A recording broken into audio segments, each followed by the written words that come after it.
జగన్మోహన్ రెడ్డి గారి కుటుంబ సభ్యులని నోటికొచ్చినట్టు మాట్లాడేటువంటి ప్రతి ఒక్కరూ గుర్తు పెట్టుకోండి. ఏం చూసి మాట్లాడుతున్నారా మీరు? ఏముందనే ధైర్యంతో మాట్లాడుతున్నారు? చంద్రబాబు నాయుడు మా వెనకాల ఉన్నాడు అనేటువంటి ధైర్యంతో మాట్లాడుతున్నారా? అదే చంద్రబాబు నాయుడు గారు 56 రోజులు ఎక్కడ ఉన్నాడు అనేటువంటి విషయాన్ని మర్చిపోకండి. మా వెనకాల పవన్ కళ్యాణ్ ఉన్నాడు అనేటువంటి విషయంతో మీరు మాట్లాడుతున్నారా?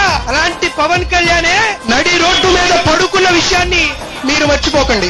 నా వెనకాల నారా లోకేష్ ఉన్నాడు అని మీరు మాట్లాడుతున్నారా?